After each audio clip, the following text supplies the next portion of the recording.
BA भक्तींच्या विद्यार्थी मित्रांनो, आज आपण पेपर नंबर 16 मधील टॉपिक नंबर 3 अँटोनिओ ग्रामसी या 9 मार्क्सवादी विचारवंताचा आपण अभ्यास करणार आहोत. त्याचा कालावधी आहे 1891 ते 1937. 19व्या शतकाच्या उत्तरार्धामध्ये हा विचारवंत जन्माला आला आणि 1937 पर्यंत त्याचं अस्तित्व राहिलं. या टॉपिकमध्ये 9 मार्क्सवाद म्हणजे काय हा एक भाग महत्त्वाचा आहे आणि ध्वनितत्वाची संकल्पना म्हणजे प्रभुत्वाची संकल्पना हा एक भाग महत्त्वाचा आहे. तर सगळ्यात अगोदर आपण 9 मार्क्सवाद म्हणजे काय ते थोडक्यात बघूया. 9 मार्क्सवादाची लक्षणे काय असतात तोही भाग आपण बघूया. नव मार्क्सवाद म्हणजे मार्क्सवादी विचाराचे आधुनिक काळातील विचारवंतांनी केलेले विश्लेषण होय. नव मार्क्सवाद म्हणजे मार्क्सवादी विचाराचे आधुनिक काळातील विचारवंतांनी केलेले विश्लेषण होय. Antonio Gramsci, Georg Lukacs, Herbert Marcuse, Erich form,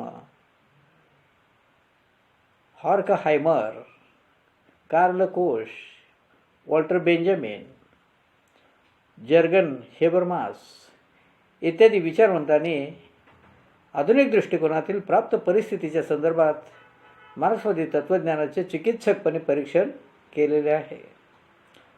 marks व एंगल्स यांचे साम्यवादाचे तत्त्वज्ञान 20व्या शतकात जगभर पसरले. सोव्हिएट रशिया, चीन, जर्मनी, क्युबा, कोरिया, व्हिएतनाम इत्यादी देशात संवेदी शासन पद्धती अस्तित्वात आली.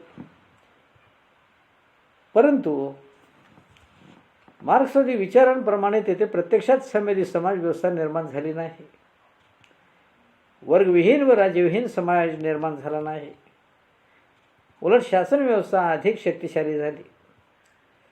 समाजातील भांडवलदार व मजूर वर्ग संपुष्टात आले नाहीत. सत्ताधारी वर्ग एक नवा वर्ग न्यू क्लास म्हणून सत्तेवर आला. समाजात आर्थिक विषमता निर्माण झाली. राज्य विरून तर गेले नाहीच, उलट ते अधिक सामर्थ्यशाली झाले. तेव्हा अशा परिस्थितीत संवेदी शासन पद्धतीचे विश्लेषण करणारी ही नवी विचारप्रणाली निर्माण झाली. तिलाच मार्क्सवादी विचारप्रणाली म्हणून ओळखले जाऊ लागले. 1917 साली लेनिनने मार्क्सवादी तत्त्वज्ञानाच्या आधारे सोव्हिएट रशियात क्रांती घडवून संवेदी शासन व्यवस्था स्थापन केली. परंतु संवेदी शासन पद्धतीत मार्क्सवादी विचारानुसार अपेक्षित बदल घडून आले नाही. उलट पुढे 68 वर्षांनी सोव्हिएत रशियाचे विघटन होऊन तेथे संवेदी शासन पद्धती अपयशी ठरली गेली. रशियाच्या संवेदी समाज व्यवस्थेत वर्गविहीन आणि राज्यविहीन समाज निर्माण होऊ शकला नाही. आधुनिक राजकीय विचारवंतांनी मार्क्सवादाचे चिकित्सकपणे विश्लेषण करून निष्कर्ष काढले. Perry Anderson, Regis Debray, Tariq Ali, Thompson इत्यादी डाव्या विचारवंतांनी 9 मार्क्सवादी विचारात मोलाची भर घातली. Louis Althusser, Bottigelli, Jean Paul Sartre, Roger Garaudy इत्यादी फ्रेंच विचारवंतांनी मार्क्सवादाचे परीक्षण करून 9 विचार मांडले. स्पॅनिश कम्युनिस्ट पक्षाचे नेते कॅरिल्लो यांनी आपल्या युरो कम्युनिझम अँड स्टेट या पुस्तकात 9 मार्क्सवादासंबंधी विचार मांडले. कॅरिल्लोच्या मते ऐतिहासिक भौतिक विकासात वर्गकलहाची भूमिका महत्त्वाची मानली जाते, कारण द्वंद्वात्मक विरोधातील संबंध पडताळून पाहावे लागतात. कामगार वर्गाने केवळ राजकीय वर्चस्व प्राप्त करून चालणार नाही, तर सांस्कृतिक साधनांवर वर्चस्व प्राप्त करून आपले वैचारिक व सांस्कृतिक प्रभुत्व प्रस्थापित केले पाहिजे. कॅरिलोच्या विचारावर ग्रामसीच्या विचारांची जबरदस्त छाप पडलेली दिसते. नव मार्क्सवादी जर्मन विचारवंत रुडॉल्फ बाहारो यांनी लोकशाहीकरण व पुनर्रचनेवर भर देऊन सांस्कृतिक प्रभुत्वाचा पुरस्कार केला. रशियन संमेलने नेते मिखाईल गोर्बाचेव यांनी बारोच्या नवमार्क्सवादी विचारांचा काही प्रमाणात स्वीकार केला होता. अशा रीतीने नवमार्क्सवादी विचारांनी मार्क्सवादी तत्त्वज्ञानाची फेरमांडणी करून त्याला व्यावहारिक स्वरूप प्राप्त करून दिले. त्यांनी मार्क्सचा हेगेलियन वारसा, द्वंद्वात्मक विरोध विकास, आर्थिक पाया आणि वैचारिक व सांस्कृतिक प्रभुत्व म्हणजे धुरीणत्व इत्यादी विचार मांडून मार्क्सवादी तत्त्वज्ञानाला आधुनिक व वास्तववादी स्वरूप प्राप्त करून दिले. नवमार्क्सवादाची लक्षणे काय असतात तर नवमार्क्सवादी विचारांची प्रमुख लक्षणे पुढील प्रमाणे सांगता येतील. 1. लेनिनवाद आणि स्टॅलिनवाद किंवा साम्यवादी पक्षाची विचारसरणी. या गोष्टी किंवा विषय बाजूस ठेवून मार्क्सवादी तत्त्वज्ञानाचा व्यावहारिक दृष्टिकोनातून विचार करणे. 2. मार्क्सवादातील मूलभूत तात्विक सिद्धांताची प्राप्त परिस्थितीत नव्याने मांडणी करणे. आणि 3. नवमार्क्सवादी विचार प्रत्यक्षार्थवादी आणि अनुभववादी तत्त्वज्ञानाचे कट्टर विरोधक होते. नवमार्क्सवादी हे स्वतःच क्रांतिकारी विचारावर समजत होते. ते साम्यवादी विचारांच्या विरोधी नव्हते. ते स्वतःच मार्क्सवादी समजून नवमार्क्सवादी विचार मांडताना दिसतात. नवमार्क्सवादी विचारवंतांच्या मते आधुनिक औद्योगिक समाजात लेनिनने केलेल्या मार्क्सवादी विचारांची फेरमांडणी करणे आवश्यक नाही. त्यांनी लेनिन, स्टॅलिन आणि माओ याला ग्राम्य किंवा कम अस्सल असे संबोधले आहे. अर्थात नवमार्क्सवादी विचारवंतांचे हे मत निरर्थक वाटते. वास्तविक तत्कालीन विचारवंत व राज्यकर्ते यांच्या कार्याचा विचार करणे आवश्यक असते. कारण समाजवादी क्रांती आणि जागतिक साम्यवादी समाजाची निर्मिती यामधील जो संक्रमणाचा काळ असतो तो समजून घेणे आवश्यक असते. लेनिन, स्टॅलिन, माओ यांचे विचार आणि कार्य यांना डावलून मार्क्सवादी तत्त्वज्ञानाचे विश्लेषण परिपूर्ण वास्तववादी होणार नाही. परंतु नवमार्क्सवाद्याने त्यांच्या विचाराकडे दुर्लक्ष केलेले दिसते.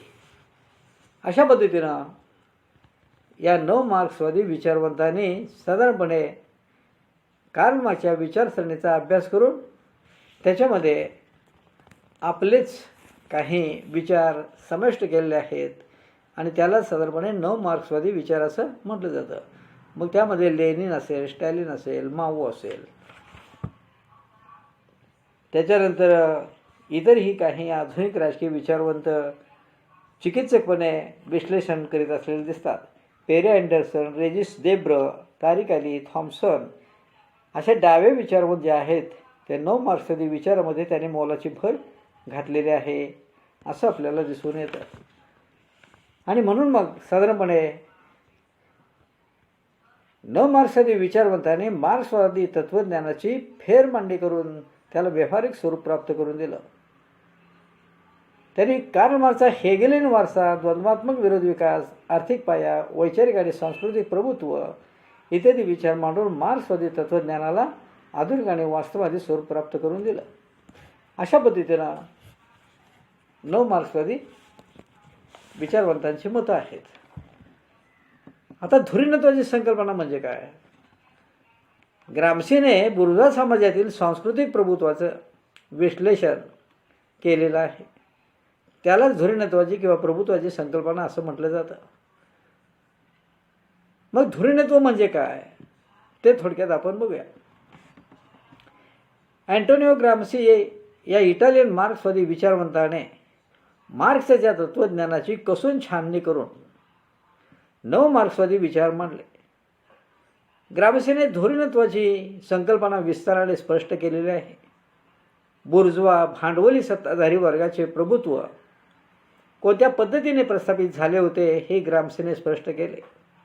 त्याच्या मते सत्ताधारी वर्ग केवळ आर्थिक व सामाजिक वर्चस्व प्रस्थापित करून आपले प्रभुत्व निर्माण करीत नाही, तर ते खरे प्रभुत्व वैचारिक पातळीवर प्रस्थापित करू शकतील आणि त्यासाठी भांडवलशाही देशात सामाजिक क्रांतीची आवश्यकता असते. सत्ताधारी वर्गाने केवळ राजकीय व आर्थिक वर्चस्व जुलूम जबरदस्तीने निर्माण करू शकत नाहीत, तर ते सांस्कृतिक वैचारिक वर्चस्व निर्माण करू शकतात. वैचारिक व सांस्कृतिक प्रभुत्व प्रस्थापित करण्यासाठी साहित्य व संस्कृती या मार्गाचा अवलंब करावा लागतो.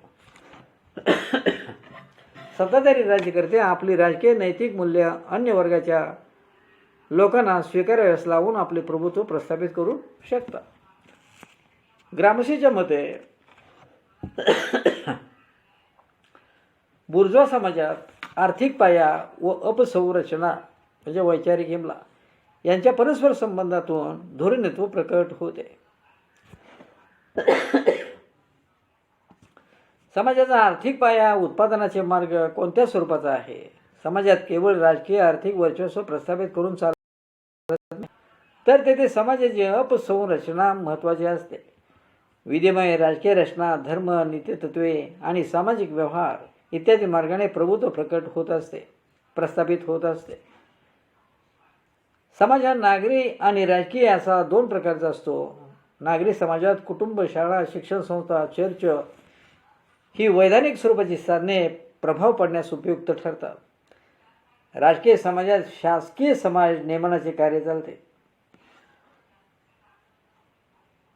राजकीय समाजात शासकीय संघटन महत्त्वाचे असते. कायदेमंडळ, न्याय संस्था, पोलीस, तुरुंग या माध्यमाद्वारे समाज नियमनाचे कार्य चालते. त्यामुळे लोक राज्याच्या आदेशाच्या आज्ञांचे पालन, त्यांचे राजकीय वर्चस्व मान्य करतात. उत्पादनाची साधने ज्याच्याकडे असतात त्यांच्या आर्थिक नियंत्रणाखाली समाज राहतो. सत्ताधारी वर्ग राजकीय व आर्थिकदृष्ट्या आपले प्रभुत्व प्रस्थापित करतो. परंतु सांस्कृतिक आणि वैचारिक धोरणत्व प्रस्थापित करण्यासाठी नागरी समाजातील कुटुंब, शाळा, चर्च या माध्यमांचा वापर केला जातो. सत्ताधारी वर्ग तेथील लोकांच्या मनावर त्यांच्या राजकीय, नैतिक व सांस्कृतिक मूल्यांचा प्रभाव तेथील नागरी समाजातील संस्थांद्वारे पाडण्याचा प्रयत्न करीत असतो. ग्रामसीने भांडवलशाही समाजातील सांस्कृतिक प्रभुत्वाचा विचार केलेला होता. ग्रामसीच्या मते समाजाचा आर्थिक पाया अपसंरचनेतील विविध घटकांचे निर्धारण करीत नाही, कारण अपसंरचनेमध्ये लोकांवर प्रभुत्व प्रस्थापित करण्याचे कार्य तत्त्वज्ञान, धर्म, नीतितत्वे, सांस्कृतिक तत्त्वे या मार्गाने होत असते. समाजाचा आर्थिक पाया बदलला तरी या घटकांचे कार्य चालूच असते. काही वेळा या वैचारिक सांस्कृतिक घटकामुळे समाजाचा आर्थिक पाया बदलू शकते. समाज परिवर्तनाच्या प्रक्रियेत धर्म, संस्कृती, तत्त्वज्ञान हे घटक महत्त्वपूर्ण भूमिका बजावत असतात. अँटोनिओ ग्रामसीच्या मते नागरी समाजातील कुटुंब, शाळा, धर्म, नैतिक मूल्ये याद्वारे लोक सत्ताधारी वर्गाच्या सत्तेचा आदर करून त्यांच्या आज्ञांचे पालन करतात. नागरी समाजातील लोक सत्ताधारी वर्गाच्या आधिपत्याखाली राहून त्या सत्तेला अधिमान्यता देतात. त्यामुळे वैचारिक व सांस्कृतिक प्रभुत्व प्रकट होत असते. ग्रामसीच्या मते बुर्जवा सत्ताधारी वर्गाच्या कार्यक्षमतेवर आणि लोकांच्या अधिमान्यतेवर राजकीय सत्तेचे स्थैर्य अवलंबून असते. नागरी समाजाला जर वैचारिक किंवा सांस्कृतिक प्रभुत्व प्रस्थापित करण्यात अपयश आले तर राजकीय समाजातील कायदा, न्याय, पोलीस, तुरुंग या मार्गाने समाजाचे नियमन केले जाते. तेव्हा कामगार वर्गाने आपले राजकीय व आर्थिक प्रभुत्व प्रस्थापित करण्यासाठी वैचारिक व सांस्कृतिक प्रभुत्व प्रस्थापित केले पाहिजे. अशा प्रकारे ग्रामसीने धुरीणत्वाची संकल्पना स्पष्ट करून मार्क्सवादी तत्त्वज्ञानाचे आधुनिक दृष्टिकोनातून वास्तववादी व समाजाभिमुख विश्लेषण केलेले आहे. आता विचारवंतांची भूमिका काय आहे ग्रामसीची? ग्रामसीच्या मते नागरी समाजात वैचारिक प्रभुत्व प्रस्थापित करण्याच्या प्रक्रियेत विचारवंतांची भूमिका महत्त्वाची मानली जाते. नागरी समाजातील सर्वच लोक हुशार, बुद्धिवान असतात, परंतु त्या सर्वांनाच बुद्धिवंतांचे सामाजिक कार्य करता येत नाही. नागरी समाजातील फार थोडे लोक शिक्षणाच्या माध्यमातून लोकांचे संचालन करून आपले वैचारिक प्रभुत्व सिद्ध करतात. अशा प्रकारे प्रतिबद्ध विचारवंत आपल्या कृतीतून सिद्धांताला दिशा देण्याचे कार्य करतात. असे विचारवंत प्राप्त परिस्थितीचा विचार करून समाज जागृत करून परिवर्तन घडवून आणतात. ग्रामसीच्या मते समाजात पारंपरिक विचारवंत आणि समाज प्रतिबद्ध विचारवंत असे दोन प्रकार आढळतात. मध्ययुगीन काळात धर्मगुरू हे पारंपरिक विचारवंतांचे उदाहरण देता येईल.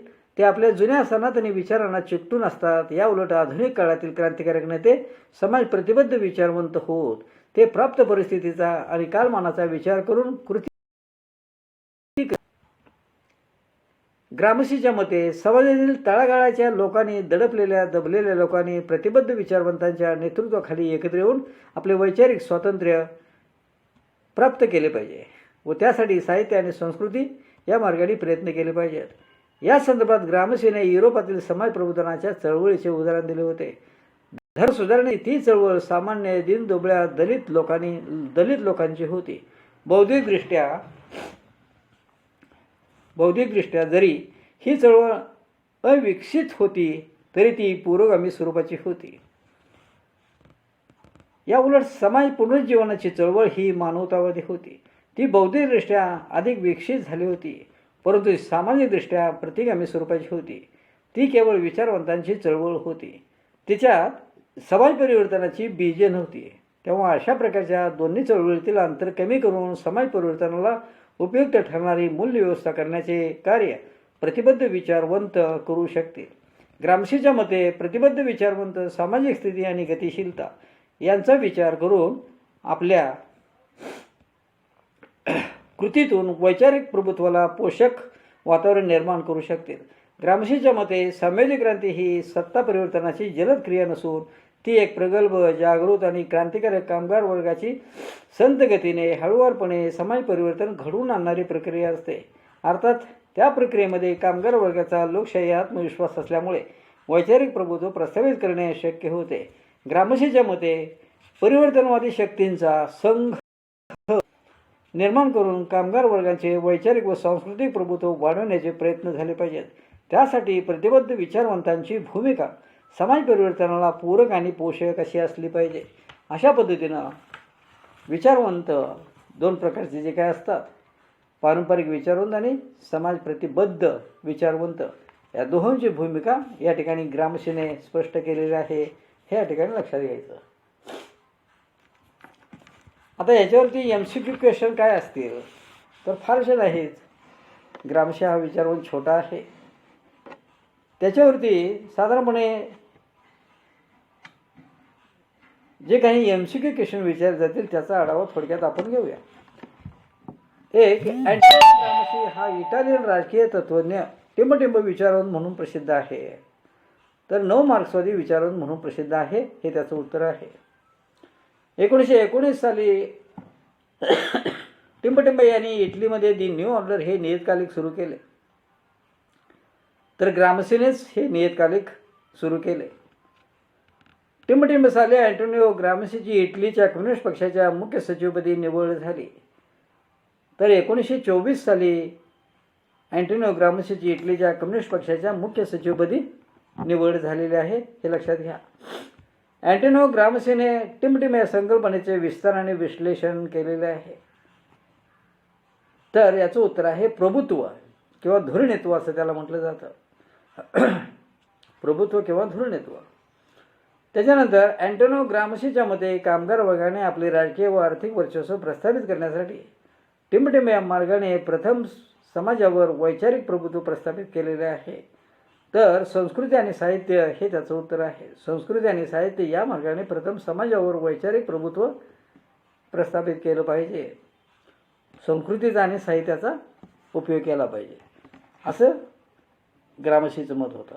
अशा पद्धतीनं साधारणपणे अँटोनियो ग्रामशी हा जो काही विचारवंत आहे हा विचारवंत इतका छोटासा आहे. तर या ठिकाणी आपण थांबूया. उद्याच्या पेरेला आपण पेपर नंबर 10 अमेरिकन आणि इंग्लंडची राज्यघटना असा जो पेपर आहे त्या पेपरला आपण शिकवायला सुरुवात करूया आणि या ठिकाणी आपण थांबूया.